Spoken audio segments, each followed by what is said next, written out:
Director's Reflections for August 13th of 2023. 35 years later. I had not seen or touched it again in 35 years. More than enough time to do without it. So useful that it had been to me. In doing so, many pleasant memories came to my mind.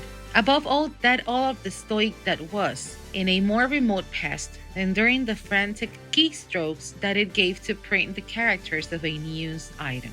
Also, of its imperturbable slowness to respond to each touch, which often forced me to put my fingers inside the more than 80 levers that lined up inside the skeleton to clean the sediments of paper or ink ribbon that accumulated between them, making the job cumbersome. It was our main tool to write the news or its headlines on a piece of paper. At rush hour in the newsroom, the mighty Underwood or Olympia swayed and quivered in the heat of the hasty typing of more than 20 typists or apprentices.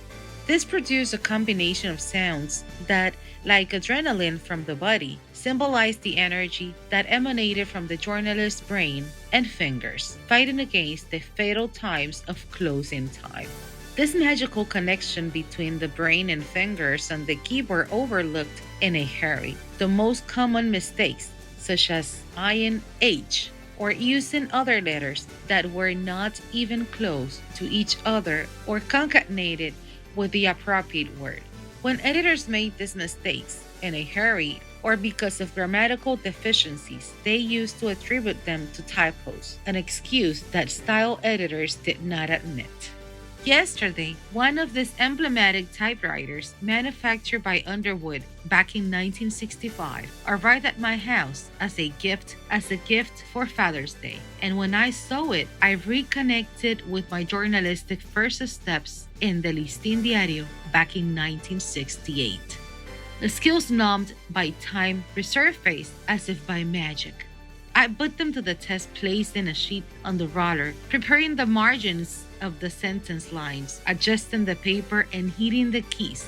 Now, used to computer keyboards deployed flush with a smooth surface that does not produce noises. I caught the difference between the pax de deux of both hands on the mother machine and the stumbles that made its predecessors work, like the one in front of me right now.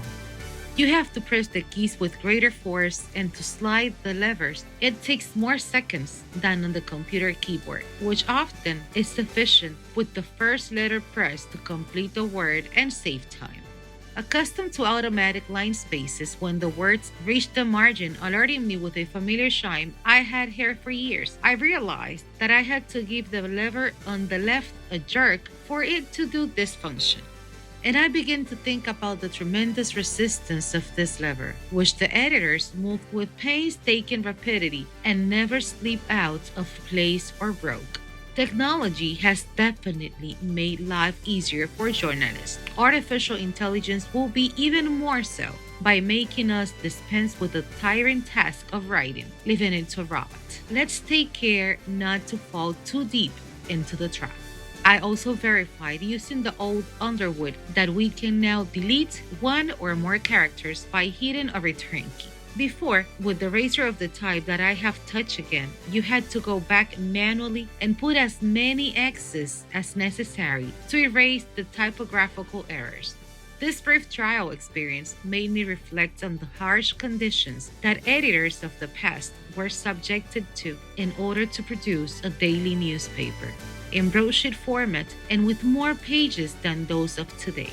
But when I returned to this relic, I realized that the best energy of creative thought does not go extinct with modernity, and that the product of our intellectual work was with it a unique, unrepeatable piece that was not stored in an electronic file, nor could it be copied or stick elsewhere. In this old portable Underwood, which I will necessarily have as a living witness of my first journalistic endeavors, I will always see the best and most authentic film on the indelible memories of the journalist that I have been and will be. For Listín Diario, voiceover and translations by Indira Rodriguez.